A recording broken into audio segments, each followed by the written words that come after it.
नहीं पढ़ा। डांसिंग है, ये कंटिन्यू कितने देर तक कर पाओगे? सिर्फ रोने की आवाज चिल्ड्रन भी गाने रोज इधर रोज। निकल गए, वेरी कूल विद दैट। सुना है काफी लोग डरते हैं इनका। डिसिप्लिन को सफल नहीं सामना करना पड़ेगा। इस नोट पे कि आपका गुस्सा बड़ा खतरनाक है, इससे ज्यादा अच्छा काम हो नहीं सकता। हाय व्यूअर्स, वेलकम। मैं आपका होस्ट डॉक्टर सत्य प्रकाश। आज की जो हमारी मेहमान भी कह सकते हैं, दोस्त भी कह सकते हैं, वो एक ऐसी शख्सियत हैं जिन्होंने अपने मेडिकल फील्ड में बहुत ही अहम काम किया और उसके साथ जुड़ी हुई एक ऐसी पार्ट ऑफ सोसाइटी को हील करने का अपने ऊपर बेड़ा उठाया। वो आप से सुनोगे तो वो काबिल तारीफ है। तो अभी हम आपको आज मिलाते हैं डॉक्टर मधुमिता पुरी से। थैंक यू वेरी मच आप आए। Thank you. I know it is your working day too, but so nice of you. Thank you, I am so honoured.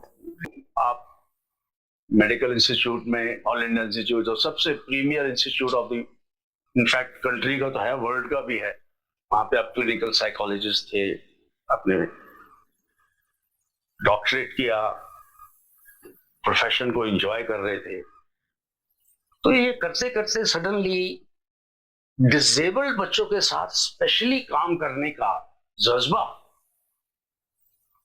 ये कहीं ना कहीं से तो ट्रिगर हुआ है। किसी खास बच्चे ने प्रभावित किया, किसी फैमिली ने प्रभावित किया, या आपके अंदर था ही ये कुछ? कहीं था तो होगा, इसलिए जागृत हुआ। बट मैं एम्स में जिस विभाग में काम करती थी, वो जेनेटिक्स यूनिट था, जो डिपार्टमेंट ऑफ पीडियाट्रिक्स का विभाग में है, और वहाँ आते ही ऐसे ही बच्चे, और मेरा काम था पेरेंट्स का काउंसलिंग करना। या कैसे बच्चे, मतलब आप बताओ जरा, कैसे बच्चे जिनमें बर्थ डिफेक्ट्स थे। बर्थ डिफेक्ट जैसे फॉर एग्जांपल, जैसे कि मेंटल रिटार्डेशन हो गया, कोई सिंड्रोमिक प्रॉब्लम हो गया, सेरेब्रल पॉल्सी हो गया। सेरेब्रल पॉल्सी तो खैर at the time of birth है, मगर वो वापस आते थे फॉर ट्रीटमेंट। तो वहां पे वन एंड ऑल एक चीज जो मुझे हमेशा शुरू में तो आश्चर्य हो जाती थी, बाद में मुझे बहुत ही बुरा लगता था कि बच्चे का जन्म एक खुशी का मौका है, मगर इनका जब जन्म होता तो आसपास सभी जगह सिर्फ रोने की आवाज होती। सो मैंने सोचा उस समय पर कि मैं दो चीज गलत कर रही हूँ। एक तो हॉस्पिटल में बैठकर इनकी देख रेख करना, या उनको जो भी सलाह देना है या ट्रीटमेंट करने की कोशिश करना, और दूसरा चीज है कि वो ये गलत कर रहे हैं कि वो अस्पताल में आके तो ट्रीटमेंट ही मिलता है, ट्रीटमेंट मिलना है, वो ठीक हो जाते हैं, मगर ये बच्चे ठीक तो कभी भी नहीं होगा ना, ठीक नहीं होते। तो पेरेंट्स ये अपना नहीं सकते थे, या तो as long as they come to the hospital वो लाइफ की दूसरी इश्यूज कभी नहीं एड्रेस करते। उनका हमेशा ये रहता है कि शायद 1 साल बाद, 2 साल बाद चलने लगेगा, बोलने लगेगा, समझने लगेगा, पढ़ भी लेगा अपना। वो उनकी जो इच्छा सी रहती है इलाज के साथ, सबकी होती है वही इच्छा बच्चों के साथ, तो वो एकदम वही बीटन ट्रैक में, वो उसकी माइलस्टोन्स रहेगा या नहीं, और ये उम्मीद से वो यहाँ।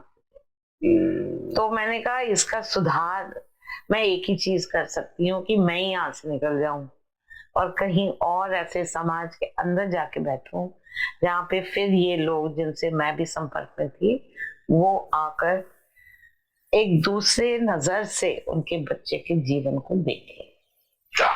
बिल्कुल, आपने बिल्कुल सही फरमाया। और फिर आपने सोसाइटी फॉर चाइल्ड डेवलपमेंट का इजाज किया, उसको आपने एक सोसाइटी बनाई, और उस सोसाइटी की बहुत सारी उपलब्धियां हैं, वो मुझे पता है, हम उसको बताएंगे आने वाले 8-10 मिनट में। लेकिन जो प्रभात स्कूल जो आपका चल रहा है, डिसेबल्ड बच्चों के लिए, और उसमें जो आपने एक एलिमेंट डाला है उनको प्रोफेशनली इंडिपेंडेंट बनाने का, मेंटली रिटार्डेड बच्चों को, कि वो कुछ ऐसे काम में लगे कि वो उसको करके और अपने लायक नहीं तो कम से कम almost near to self sufficient होने की, वो आपका जो चल रहा है उसमें आपकी बहुत सारी रुकावटें भी आई होंगी। वो आपको कैसे, और कितने आज के प्रभात में ऑलमोस्ट 100 के करीब बच्चे हैं तकरीबन। तो आप जरा बताएं ये उसको, तो ये आपका, तो उसके लिए एक्चुअली गो बैक टू, हमारा नाम बहुत बोरिंग नाम है, सोसाइटी फॉर चाइल्ड डेवलपमेंट, जहाँ पे डिसेबल बच्चों की झलक है नहीं, मतलब थी और नाम में, ताकि इसकी पहचान और जो बच्चे हमारे पास आते हैं उनकी पहचान, नॉट अ स्पेशल एनीथिंग, वो भी उतना ही बच्चे हैं जैसे बाकी बच्चे हैं। तो मैं इसकी, हमारी ऑर्गेनाइजेशन की डिस्टिंक्शन इससे नहीं देने चाहती। ठीक बात है। सेकंड ऑब्जेक्टिव वाज दैट उनको वही दिया जाए जो आम बच्चों को मिलता है। जब बच्चा जन्म लेता है, फिर उसका जो भी अर्ली नर्चरिंग इयर्स, उसके बाद स्कूल जाता है, स्कूल के बाद कॉलेज, कॉलेज के बाद नौकरी, एंड अब इसको हम डिसेबिलिटी के अलावा स्पेशली प्रिविलेज्ड चिल्ड्रन भी कहने लगे हैं शायद। मेरे दिमाग में तो ये बहुत ही कंट्रोवर्शियल इशू है, और जो मेरे सब डिसेबल साथी हैं वो भी कहते हैं कि हमें ऐसे कोई दर्जा नहीं चाहिए। ठीक है। हमें हमारा पहचान होना चाहिए as an individual, as a person, and not what I have and don't have. मेरे पास हाथ पैर नहीं है, वो मेरी पहचान नहीं है। मैं क्या हूँ, full that should be considered. तो मैं भी इतना इसमें नहीं इन्वॉल्व होती, और मैं सोचती हूँ कि क्षेत्र में बहुत काम का जरूरत है। नाम तो जो भी हो, रोज इज अ रोज। आपने एक मुझे याद है आज से शायद 15 साल हो गए होंगे, बल्कि आपने कैमरा में हमसे बोरो किया था, आपने एक शॉर्ट फिल्म बनाई थी, जितने भी ये फ्लावर्स, गेंदे के फूल होते थे ना ज्यादा, वो बताओ, बहुत ही अहम, उसका इंटरनेशनली भी उसके रिकॉग्निशन हुई थी इस फिल्म की, क्या बात हुई थी, कुछ हुआ? उतना दूर तो कभी गई नहीं कोई भी चीज लेकर, but it was really very interesting. So at that time हमारे बच्चे एक्चुअली बड़े हो रहे थे, और उनके माता पिता कहने लगे कि क्या ये, अब वो उनका भी हौसला बढ़ा, अरे ये तो स्कूल भी पास कर गया, अब स्कूल के बाद क्या स्कूल ही है, उनको भी कोई कौशल विकास देना चाहिए। तो फिर हमारे एक फ्रेंड हैं जो आज भी हमारे साथ जुड़े हुए हैं, उनका घर खाली हो रहा था, वो जगह दे दी हमें इस्तेमाल करने के लिए। उसके आगे एक छोटा सा मंदिर था, वो मंदिर का पुरोहित वहीं पे डॉक्टर नरोत्तम पुरी, वो बहुत ही जाने माने व्यक्ति हैं, और हमारे आई थिंक हमारा ये जो स्कूल से बड़ा दुनिया में आने का आई थिंक ट्रिगर वहीं पर था, शुरुआत। हमने देखा, मैं गया हूँ चैम्बर में जब बच्चे काम फिर क्या डॉक्टर नरोत्तम पुरी, डॉक्टर विजय अग्रवाल, जो इतना जो आपने फ्लावर से वेस्ट फ्लावर्स आपने जमुना में से वो जो लोग डाल जाते थे और इतना पोल्यूशन करते थे, उनको आपने उठा के और उनका लेके उनका किस तरह का पेपर बनाया, क्या बनाया था? नहीं, बहुत सारे चीजें बनाए थे।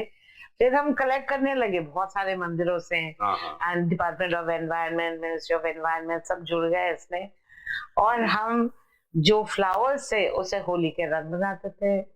फिर फ्लावर के जो वेस्ट पार्ट्स थे, जो सीड्स थे वगैरह, उससे अगरबत्ती बनाते थे, और उसके कुछ पार्ट से हम इसको बेचते भी थे, कहीं बेचते थे कहीं। ये उस जमाने का बात था जब स्टॉल भी लगाते थे, बट हमारा बिगेस्ट हेल्प था वॉलमार्ट। वो तभी इंडिया में आए, हमारे काम के बारे में सुने, और वो हमें निमंत्रण करा कि आप हमें ऑल इंडिया सप्लाई करने के लिए कर दीजिए। So it was very exciting for us, because ये मार्केटिंग ये मेरा बस का नहीं है, ना था तब, ना अभी भी नहीं है। तो मैं एक्सटर्नल लोगों पे डिपेंड करती हूँ। किसी एक बच्चे के बारे में अगर आप थोड़ा सा ध्यान दें तो क्या व्यूअर्स को बताओगे कि ये बच्चा इतनी एज में आपके पास आया था, फिर आपने उसके साथ ये किया, करते करते करते वो वहां तक पहुंचा? थोड़ा कुछ आपको ध्यान आता हो तो। इतने सारे बच्चे थे, हो सकता है ना कोई ध्यान हो, बट किसी वो जुवेनाइल था, यंग था, करीब 14-15 साल का, और हियरिंग इम्पेयर्ड था। हियरिंग, हाँ, सुनता नहीं था उसको। हाँ, उसको सुनाई नहीं देता था। और मोस्ट इम्पोर्टेंटली ये जो डिसेबल्ड लोग हैं ना, उनको अपॉर्चुनिटीज नहीं मिलता, तो इसलिए इलिटरेट रहते हैं। वो तब आया था, कुछ 15-17 साल से हमारे साथ हैं, और बहुत हार्ड वर्किंग था। मौका मिला, उसको सीज किया दोनों हाथ से। आज वो हमारा एक टीम का मैनेजर है और 40,000 रुपीज कमाता है, एंड जो काम उसको दिया जाता है इतना बढ़िया तरह से निभाता है। So, ऐसे तो 5-6 और तो भी लोग हैं। इसमें तो जाहिर है कि पूछना भी नहीं चाहिए कि इसमें कुछ ना कुछ आपको किस लेवल का सुकून प्राप्त होता होगा। तो उससे कभी कभी ये भी लगता है कि भाई देखो मैंने कितने बच्चों को ये कर दिया, कुछ इस तरह की फीलिंग आती है? देखो मेरे को एक ही फीलिंग आता है, ये कंटिन्यू कितने देर तक कर पाओगे, बस यही है। और जो हो गया सो हो गया। आई एम लकी, उनके साथ जिसको हेल्प कर रही थी उसका भी तो साथ मिला ना मुझे, मैं अकेली थोड़ी ना करी, उसका भी साथ मिला। मेरे जो भी ऑर्गेनाइजेशन का अलग अलग लोग हैं, जो सदस्य है, वो बैकग्राउंड में सही, पर उनके सहायता के बगैर तो कोई काम तो नहीं होता। पर आप एक बात से मेरे से शायद सहमत होंगे, हम कितनी बड़ी बड़ी एनजीओज को बारे में सुनते हैं, कितना काम कर रहे हैं, कोई कॉर्पोरेट सोशल रिस्पॉन्सिबिलिटी के थ्रू बहुत कुछ पता चल रहा है, इनसाइड स्टोरी बहुत आ रही हैं आजकल, और हमें ये भी पता चल रहा है कि किसको पहुंच रहा है, किसको इतना नहीं पहुंचता। तो कभी आपको इस तरह से फ्रस्ट्रेशन नहीं होती कि वहां पे वो इतने करोड़ों रुपए एकदम से निकाल के किसी भी काम में, और वो उसको पहुंचते भी नहीं, और आप एक एक पैसे से उसको इस तरह से करके, तो उसको आपको कैसे आपने अपने आप को कंटिन्यू रखा against all odds? You have to be little frank about. It's very simple that दुनिया बहुत बड़ी है, वहां पैसे देने वाले बहुत है, वहां लेने वाले भी बहुत है। अब मैं अगर सही तरह से नहीं जा पाऊँ आगे, तो मैं उस पर क्यों गुस्सा करूं? मैं अपने आप को सुधारूं ना। जैसे मैं आपसे अभी कह रहा था कि अगर आप ये सब इतना बड़ा कारोबार इतना बड़ा ना फैलाते, जिसमें आपने हजारों लोगों को जोड़ा, कईयों को छोड़ा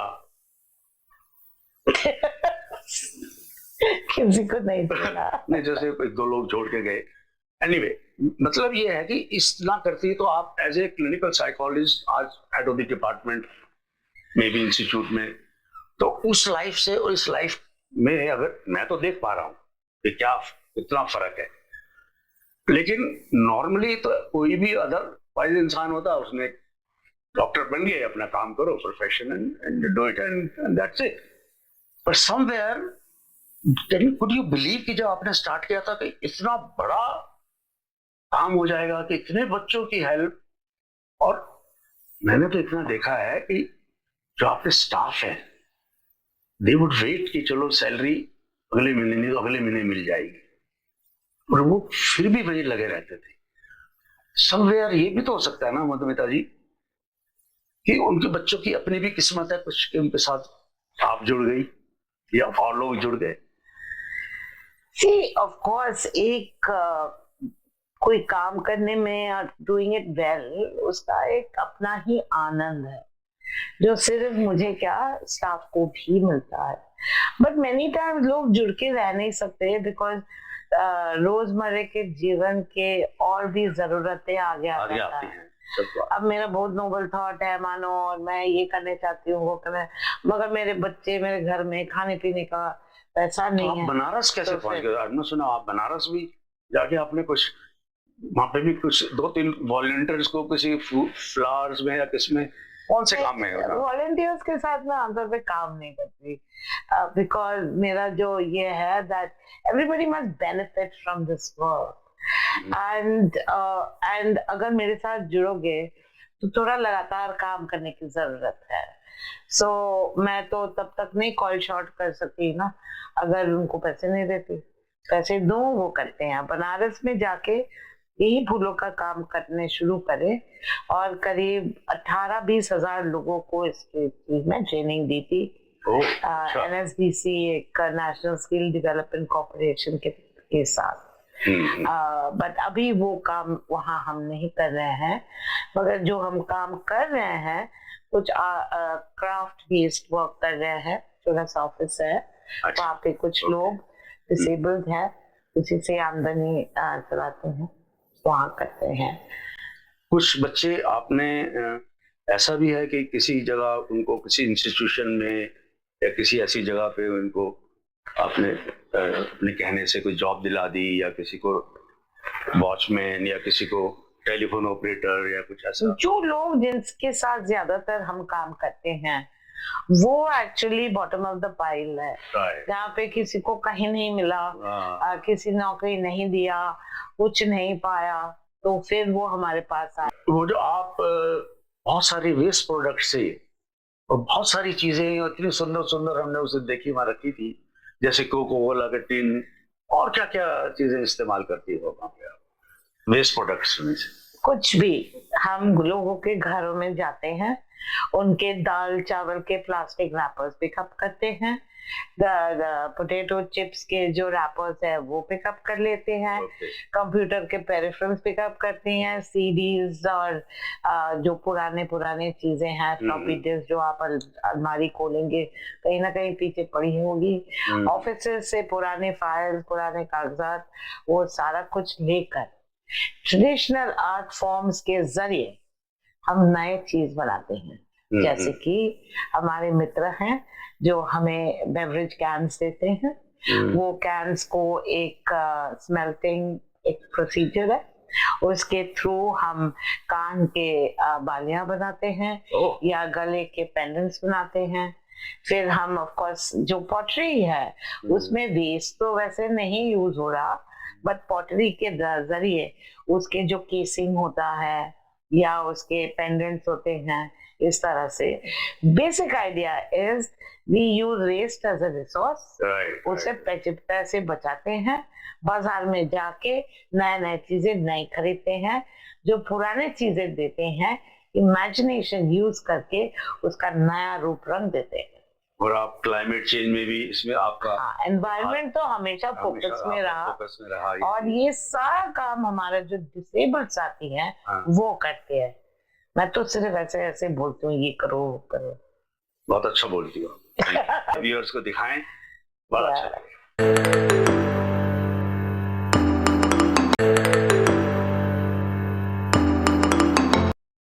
So viewers, you have seen कि ये एक शख्सियत जिन्होंने ऐसे अपांग बच्चे, अपांग भी नहीं कहेंगे, जिनका IQ कम है, जिनका मेंटल इतना नहीं है कि वो क्षमता नहीं है कि वो काम कर सके, उनके साथ जुड़ के उनको धीमे धीमे किसी एक्सरसाइज के थ्रू, किसी म्यूजिक के थ्रू और डिफरेंट ऑक्यूपेशनल छोटी छोटी चीजें सिखा के ये काम कर रही हैं।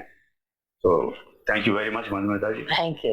नई नई चीजें बना के वहाँ आप लोग पेश कर रही हो, एग्जीबिशन ऐसा लगता है कि अगर फॉरेन कंट्री में लगाओ तो शायद वो उसको सोचे भाई ये किसी खास ही आर्टिस्ट ने बनाई है, और एक्चुअल में देखा जाए तो खास ही आर्टिस्ट है।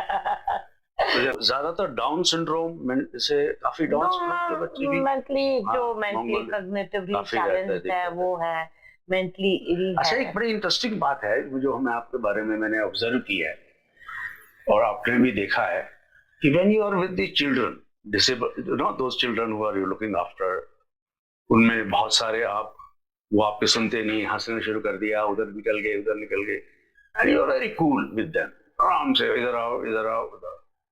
Now this is a so-called compassionate part of your system, agreed. और जब तुम स्टाफ को डांट डूटती हो, सुना है काफी लोग डरते हैं, आपसे बहुत घबराते हैं, ये दोनों का कोई भी ऑर्गेनाइजेशन, चाहे आप सुधार के ऑर्गेनाइजेशन चलाए या कोई मनी मेकिंग बिजनेस ऑर्गेनाइजेशन करे, कुछ भी करे, विदाउट स्ट्रक्चर, विदाउट डिसिप्लिन वो सफल नहीं हो सकता। तो जो भी सदस्य उसके अंदर ये इमारत को खड़े करने के लिए है, उनको एक डिसिप्लिन और स्ट्रक्चर से काम करना पड़ेगा। इधर से उधर जाएगा तो मेरा गुस्सा का सामना करना पड़ेगा। बहुत बढ़िया। ये आपका हमें इस नोट पे कि आपका गुस्सा बड़ा खतरनाक है, पर उतनी ही ज्यादा आप कंपैशनेट और बहुत ही खूबसूरत तरीके से फुल्ली कमिटेड प्रोफेशनल हो। और इस वक्त जो आप बच्चों के साथ जुड़े हो, मुझे लगता है कि जो भी आपका वो प्रभात विजिट करता है वो एक बार जरूर ये सोचता है कि बस खुदा को इससे ज्यादा अच्छा काम हो नहीं सकता। शुक्रिया, थैंक यू वेरी मच।